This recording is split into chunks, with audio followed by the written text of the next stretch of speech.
Shuncha payt bizni qo'llab-quvvatladinglar. Biz siz bilan 2,5 yil bir oila bo'ldik. Sizlarning podpiskalarni olish biz uchun oson bo'lmagan. Har bir gapimiz, qilgan ishimiz ibrat bo'lishi uchun izlandik, harakat qildik.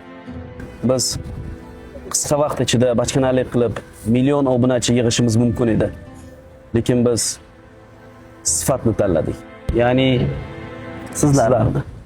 Bugun qanchalik og'ir bo'lmasin, biz sizga bir narsani aytmoqchimiz. To'g'risini aytsam, qiyinchiliksiz hech narsa bo'lmaydi. Qancha insonlar bilan sinaldik, qancha insonlar bordi yonimizda. Kimlar kelib, kimlar ketmadi. Faqatgina Alloh uchun kamsuqum, ko'zi to'q inson bo'lganimiz uchun shuncha payt birga sherikchilikda ishlab keldik. O'zi Instagram nima uchun bor? Nima uchun biz shu darajaga yetdik? Agar xalqimizga, vatanimizga manfaatimiz tegmasa, chiroyli kiyinib, olisdan olib, odamlar bilan rasmga tushganimizni nima foydasi bor? Vaqt soati kelib o'lib ketamiz. Bizdan nima qoladi?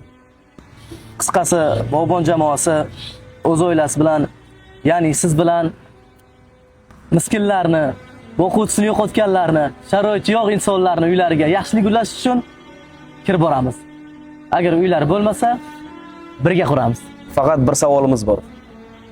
Siz biz bilanmisiz? Bizni yolg'izlatib qo'ymaysizmi? Pul so'ramaymiz. Faqat videomiz ko'tarilishi uchun like, comment, repost qilib turasizmi? Bu ham bir ehson.